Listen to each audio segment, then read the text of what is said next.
to another episode of It's All Been Done Radio Hour. This week is a very special Meet the Cast episode with the narrator himself, Mr. Chris Allen.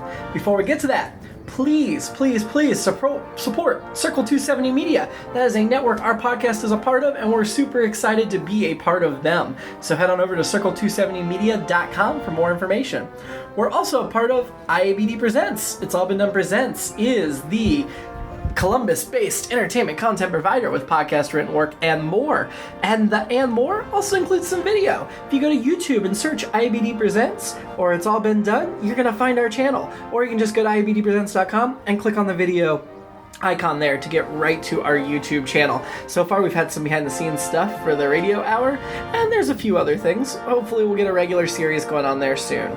Please do rate and review us on iTunes and follow us on social media at IABD Presents. Please also support our host site, Mad Lab Theater. They've got an improv show coming up you can buy tickets to now. And while you're buying tickets at madlab.net/tickets, go ahead and get one to our next live show, which will be Saturday, June 10th at 5:30 in the afternoon. It's going to be a fun one, so come out and join us. And now, without further ado, It's All Been Done Radio Hour. Welcome out to another episode of Meet the Cast. This week, we are sitting down with our narrator, Mr. Chris Allen. Hello. Chris is the voice you have heard in almost every single podcast episode we've released. Almost. You took 1 month off. Just 1 month. Yeah, so there were like 3 podcast episodes you weren't in. Right, but I was in a couple of the extra ones, so I think Yes. I'm still ahead of the game. You are, I think you've probably been in more podcast episodes than anybody else in the cast. Right, yeah, I probably have. Yeah. Yes. Now, you're not an actor, right? Or have you done acting? No, I have not done any acting. Not even in like high school or anything? I went out for, your normal kids' plays when you're in grade school, but that's about it. I didn't do anything past high school or anything professional, so. Did you ever have any interest in that area at all? I did. I thought about going out in high school, but I just never got around to doing it. I just had some other interests. So basically, it's been more in more broadcast interest in my whole career than it has in any theater. So sure. When did you get interested in broadcasting? I'll tell you what, I was interested in broadcasting when I was a little kid. I wanted to be a weatherman at like 5 years old. Mm-hmm. I wanted to be on TV and tell everyone about the weather. So that was one of my first ambitions. And I grew up a little bit learning how to be a meteorologist and not a weathercaster. But it was a lot of work, and I kind of figured that's probably just a little bit too much for me. So, are there any videos of little Chris floating around doing weather reports? Well, I don't think my mom and dad had a camcorder back then, so probably not. But I did do them. I did do them for my mom and dad, so nice. That was fun. So basically, that's most of my background has been in some type of broadcasting interest. Do you know about how you said you were about 5 when the weatherman? Did that weatherman continue through like into adulthood? No, not really. I think I started getting into other aspects of radio and TV broadcasting, mostly into radio. I think that I got very interested in listening to other announcers just get in front of a microphone and speak their lines. Mm-hmm. People like, I don't know if you remember people like Don Pardo, or maybe some of our older audience members might remember voices that were radio based, but they moved to television. But I always liked listening to them and try imitating them when I was a kid as I grew up. And eventually I think I got the knack of just getting into the broadcasting realm, and that's what I really enjoyed. Did you go to any type of broadcasting school? I did go to the Columbia School of Broadcasting, which is now defunct. I went when I was 24 or 25, and I graduated there, and they showed me all the equipment, how to talk, basically. And then they also helped me land my first job, which was a professional job, which was a radio station in southwestern Michigan. And it was an adult contemporary station, so I had to commute from Chicago suburbs where I live to Michigan every weekend as my first radio gig. I drove 70 miles one way to go up there for a 4-hour shift. And I did that for about a year and a half. But during that time, I was also able to pick up a mobile DJ job at a hotel, doing their hotel parties every once in a while. So, and then I ended up staying up there for a while. So I made that worthwhile. Is that where you're from? South of Chicago? No, I'm from the south burbs of Chicago, but I drove all the way around the Indiana curve there up to southwestern Michigan every weekend to be on the air for 4 hours. Eventually, I got a second Sunday gig, so I had to start staying at a hotel because I didn't feel like I wanted to drive all the way back and forth every night. And so having gotten the hotel gig and doing 2 shifts kind of helped me break even. But when you get into broadcasting back then, when you got into radio, anything you did, if you got in, you're in. And that was a nice thing about getting in. It was a part-time job, and eventually I started doing some commercial work, which really, that was pretty much what I felt like I wanted to do as an ultimate career. And I have dabbled into that, throughout, the rest of my life. But learning all the equipment, doing all the commercials, adding sound effects, I think it's just a very, very good profession to be in because you can be very creative. You can create your own, types of commercials, the way you want to voice them, the way you want to put sound effects in, the way you want, that you can choose the music if you want. They gave me the freedom to do what I want, and that's exactly what I wanted to do when I was, in radio. Nice. And you said that was part-time gig for a while. Did you that was eventually a part-time. That was just part-time. Yeah. And then I moved to a second radio station, which was really nice. Right down the road from me, Joliet, Illinois, which is another south burb of Chicago. And so it was only like a half-hour drive. So from there, I pretty much did the same thing. I started on the weekends, but eventually I got to be a night gig jock, which was really nice. I went from 6 to 10 at night, and that was fun. And eventually, I started doing the same thing. I started doing their commercials. I started doing, the production of different types of ads and spots. So, and then, it was like a second full-time job for me because I was in logistic management for quite a while during that time. So I was actually working almost 12 hours a day. Oh, wow. And but I really enjoyed being in that particular radio spot. And I did that for 4 years, which was great. Kind of burned out. After 4 years, I kind of got burned out because it was just a lot of 12-hour days, some weekends. And but like I said, when you get into radio, you just have to take what you get to the next level. And I was just happy what I was doing back then. Nice. And how long did you work in radio? 8 years. 8 years. Actually, I was up in Michigan for a while, and then I was kind of sad to leave, but I did never miss the drive because that was a long drive. Yeah. But having to leave to just drive right down the street was a lot better for me because I didn't have to spend money on a hotel and staying overnight up in Michigan every night or every weekend.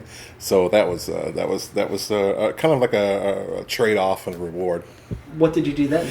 I actually started my own mobile DJ service and I did that for almost 25 years. Oh, wow. And I did a lot of parties, a lot of wedding receptions, did a lot of different types of gigs. Did a club for a while too, and I was still working at my logistic management job. So that I was like, I was really busy in my 20s and 30s. For those years, I was out of radio, but I was still, I guess, being an announcer of some type. Mm-hmm. And basically, it was pretty much the same thing, doing the same announcements over again at wedding receptions and here comes the bride and groom But it was very rewarding. It paid very well.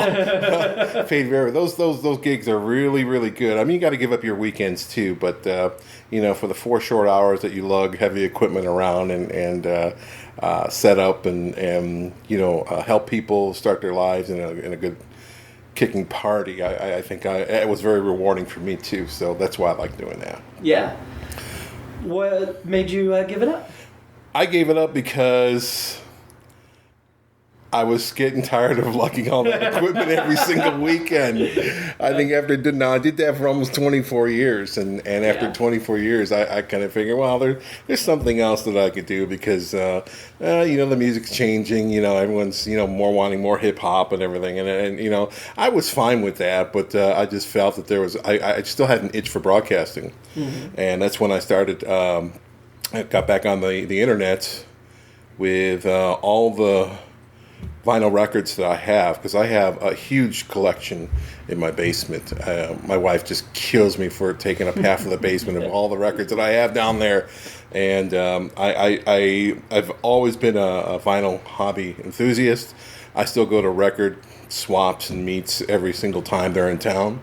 There's just so much more to not particularly the music, but the format. I mean, if you were to listen to a record as opposed to a CD, or if you were to play a record and then play the same song and listen to it in a CD, you will listen to such a difference. I mean, the vinyl will just sound so much more wider. It's just a beautiful sound. I've really, really enjoyed that, and that's why I always had a big record collection throughout my years. And so I decided to go ahead and start burning all those to MP3s. Mm-hmm. And eventually I started a radio station, a hobby radio station on the internet, which is, right now, it's offthechartsradio.com. And it pretty much plays, the old stuff from the 60s, 70s, and 80s. And sometimes I dabble and I go do some 90s, but it's not the everyday radio station. It's the radio station that doesn't play the oldies you hear on every oldie station that you can hear everywhere. It plays all these artists' secondary hits that other radio stations don't play. So I'm playing their lesser hits, and I'm playing a lot of obscure, strange stuff, but really good sounding rock and pop. And I think that they didn't get a well-deserved shake. Mismanagement or program or music directors from other radio stations either just didn't like it and just didn't play it. There was just so much out there that was thrown away, and I because of my record collection, I just like to bring all that back, and I love sharing, and that's why I share it on my internet hobby station now. What are some of your favorites? I have so many. There's so many groups, and bands that if I were to mention them, a lot of people aren't gonna. But I'll tell you what, I do like groups like the Tarney Spencer Band. There are groups like Crawler. There is a group named Snail, and you would think with all these strange names and lesser, I mean all these bands and groups and singers, they were all signed by major labels. So apparently they had some potential, and either by mismanagement or by the record company deciding to cut them from their roster, which happened a lot back then with record companies. They either keep the ones they want and let go of the others. Some of these people, they just never got the fair shake that they deserve, and that's why I like playing them. Did your love of vinyl and music stem from your days working in broadcasting, or did that kind of develop alongside it? It did, because eventually, when I started in radio, they were already using CDs, so I never got to play vinyl, but I always had my own collection, so I always listened for the difference. But I think the love for vinyl and music in general, I mean, I love pop and rock music, more of the old stuff than today. I don't listen to too much today, although I could tell you, I am still a very big chart watcher, and I see what's number one this week today, because I just like seeing what people are listening to, and I kind of listen into a little bit of newer stuff.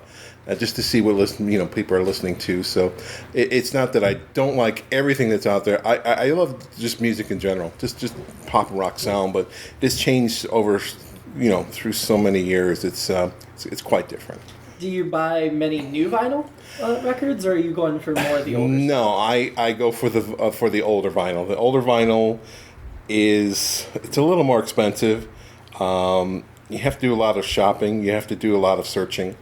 But it's really nice to put something different on your turntable and listen to it.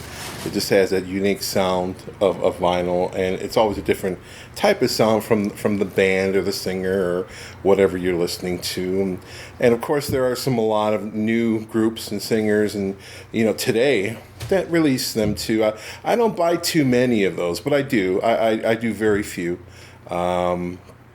Just to see if that quality is there, and it's there. It's there. Now, my favorite band, I know they have vinyl, but I haven't listened to them on vinyl. The Bare Naked Ladies, you familiar? Yes. Oh, absolutely. I know they make a point of releasing all of their albums on vinyl when they come out. Yes. There's just a few bands that will do it. I'm not sure if anyone in the audience or if you've heard of Jack White or anyone. There's certain bands that will release in vinyl because I think they see how rich and how wonderful the sound is when you actually listen to it. I mean, to listen to vinyl is just a wonderful. It's just so much better than listening to a download. A download, I think, is compressed. Mm-hmm. It just kind of puts all the channels that you see in a big mixer board and just compresses it down into just 2 ears. Mm-hmm. Where for some reason vinyl can it can take those 2 channels, and you could still hear the difference in how they recorded it with all the microphones so I appreciate any band that still does it that still records today. Now, you said you've transferred a lot of your records into MP3, and that's, I assume, what you have to do to play them on the internet. Yes. Do you think it sounds almost as good as playing them on a record player, or is there a big loss there? There is still a big difference because I believe it sounds better. Mm-hmm. And the reason why I believe it sounds better because it's the actual recording of the vinyl that even though it gets transferred over to the MP3, the actual recording I'm making is actually coming off of a vinyl needle per se, a turntable, so it doesn't lose its sound. As a matter of fact, I did some comparisons when I first got my USB turntable. I listened to a record, and then I listened to the same song from a CD. I said, man, there is just such a big difference. So I'm just really a vinyl enthusiast, as you can tell. Oh, absolutely. It's great to see when people get passionate about things, like you can see in their face, and I love that you're sharing that with everybody on the internet. Have you? Do you get much fan interaction with that, or? I get a few listeners every once in a while on the station. I get most of my listeners from overseas. Mm-hmm. There's someone from Sweden that listens a lot. A couple people from Sweden that listen a lot. United Kingdom and Germany, they listen a lot. I do get a few listeners from the United States. I mostly have 7-inch records, and there are so many different artists that never got to go anywhere, and that's why I appreciate the sound they made and what they did to try to become popular or try to start a band or a different type of sound, and that's what I like. So I do have my favorites, and I play a lot of stuff that I don't like either, because there's a lot of stuff out there that I think other people may like, but as a DJ, so to speak, I just play it because I try to remain neutral, and I don't want to down the art of vinyl, even though it's a crappy record. So is it fair to say you get really excited if you find some old record group that you've never heard of? Yes, all the time. I believe that I have a very good knowledge. I modestly say, when I see something, if it's within a fair price, yes, I will go for it. So what brought you to Columbus? My job did. My job. I had been in logistics management for years, and my father got me into insurance. And when I got my first insurance licenses, it also allowed me to do some sales on securities. So after getting the license, I decided to go into investments, and I moved up here and attached to a firm that was that had a nice little book that I was able to manage. And over the years, that's what I've been doing. I've been doing portfolio management, basically. I'm an investment advisor for I guess a modest broker dealer here in Columbus. So that's what I do full time. So that's what brought me to Columbus, the job. About how long have you been here?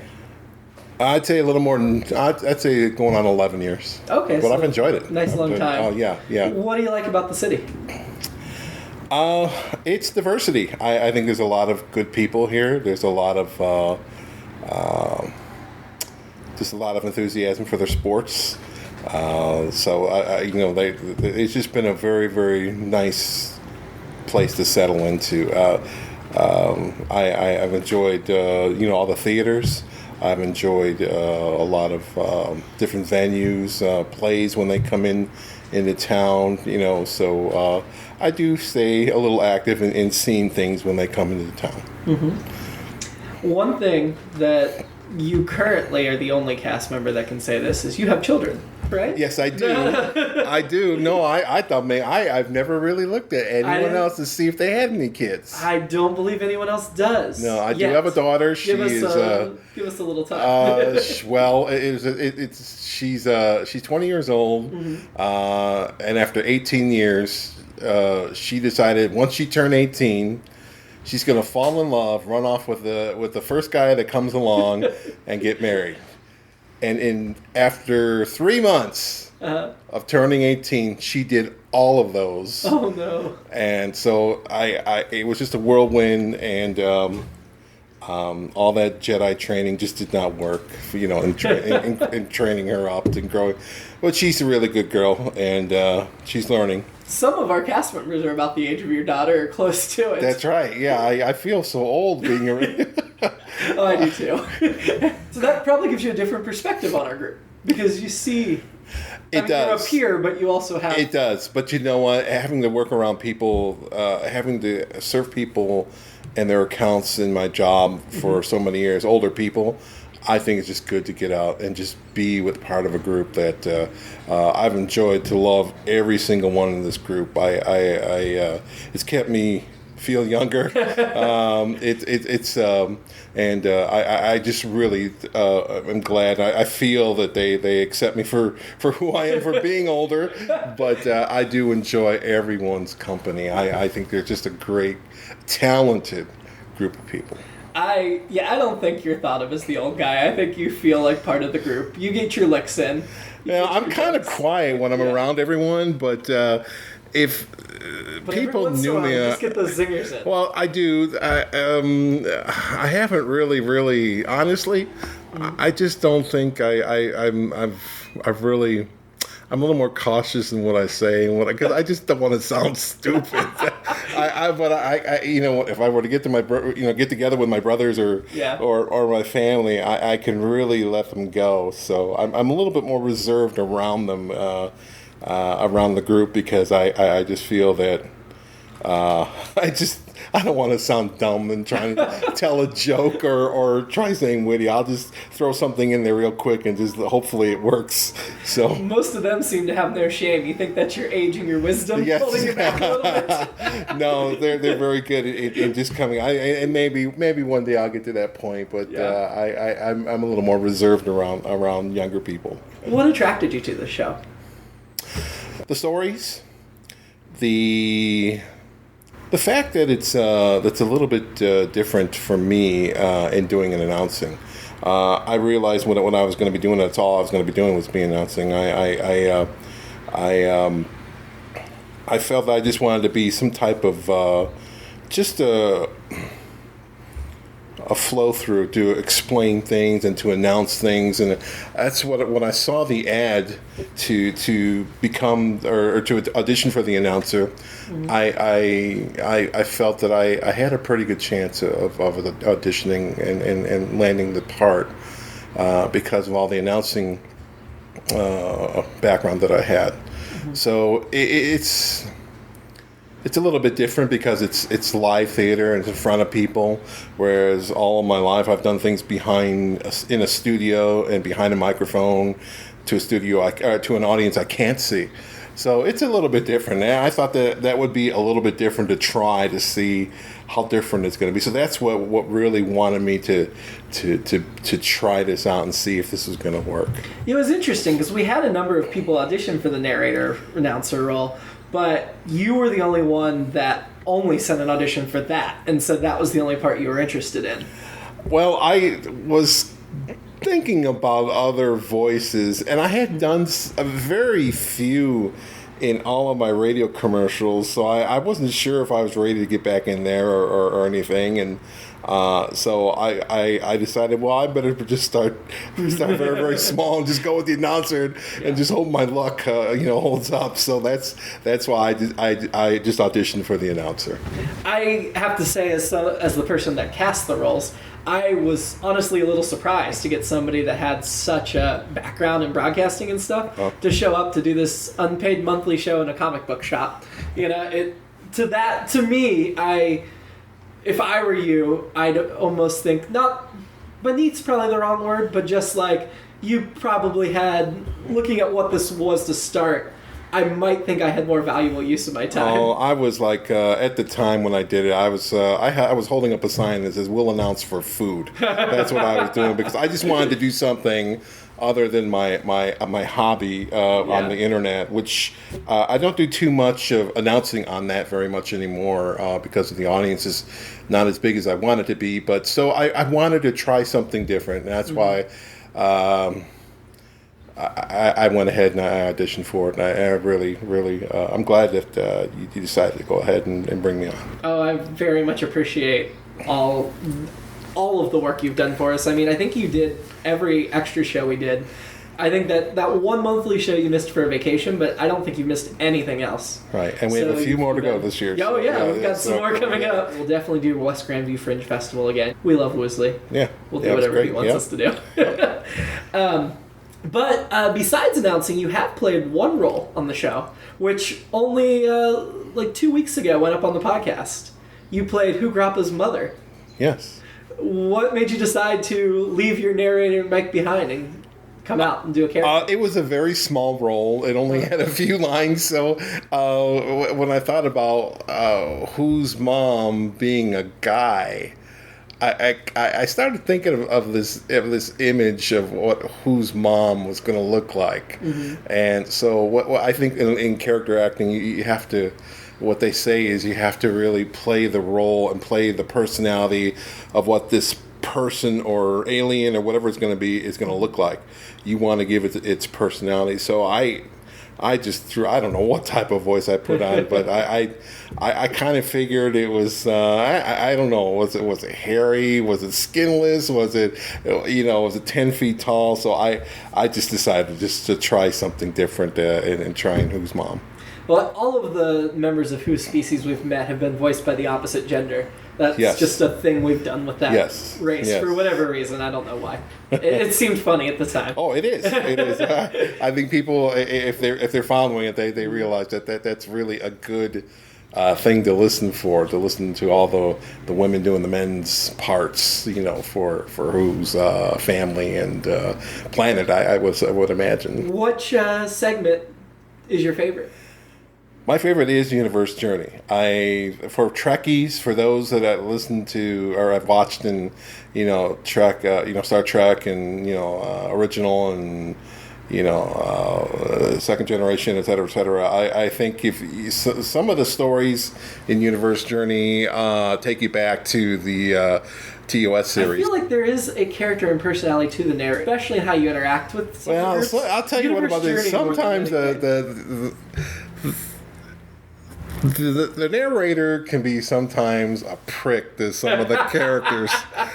So, I don't, sometimes when I say something to them that ticks them off or something like that, I think I've ticked every single one off. I cut off Takalani. I say something to somebody else, and I think I've been a little bit nasty to everyone. so I don't think there's anyone. I think the announcer can be a little bit crappy. Well, it's an interesting thing because we do these intros to every program, and those aren't canon. They're not part of the story. They're not part of the ongoing continuity. But there's a certain through line to those as well. Like there is, if you're a regular listener, there is ongoing bits within those parts, and I feel your relationship to the characters evolves over time as well. Right. Yeah, I do.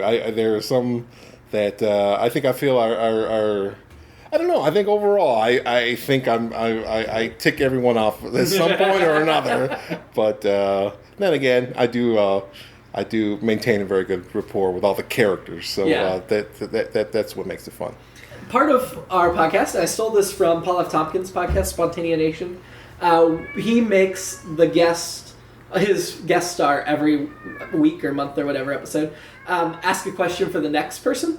And so I've got a question here from Caitlin Hamilton from you, because she recorded the last one. Okay. I would ask, what would his favorite movie be? Okay, sure. So a nice, simple question. She went easy on you. Yeah, I'm glad about that. My favorite is Blade Runner. And it is a such underrated visual movie that every time I have watched it at least 100 times. I enjoy it, and every time that I sit down to watch it,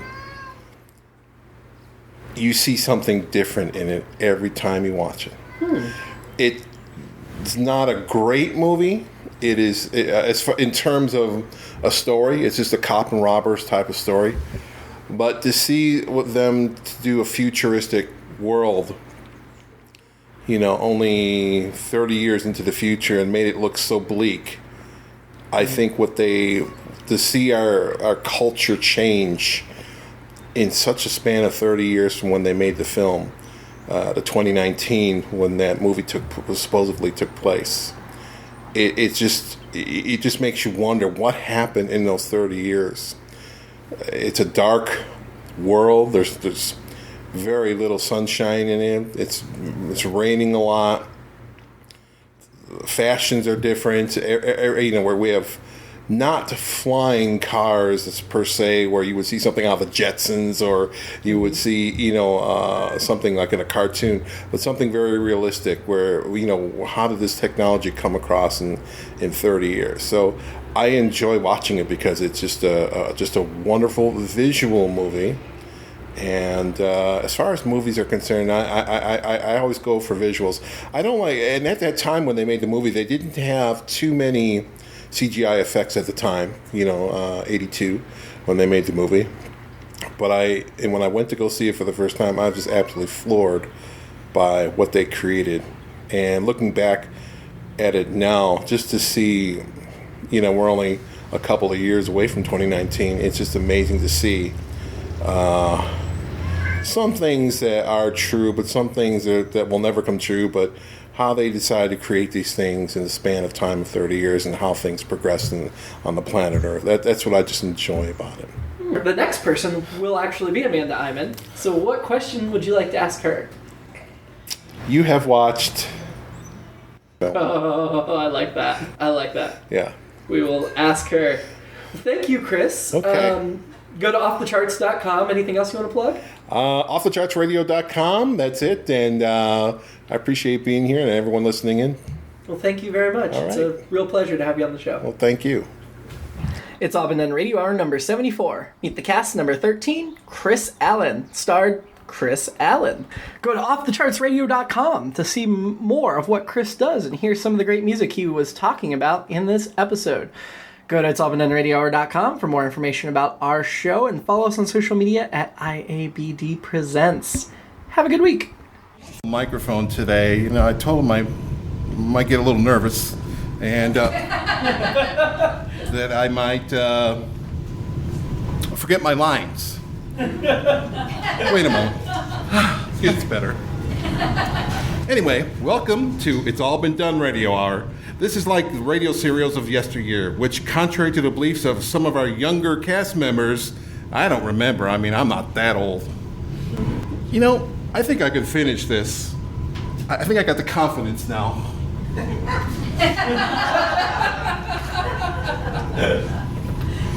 And now, It's All Been Done Radio Hour!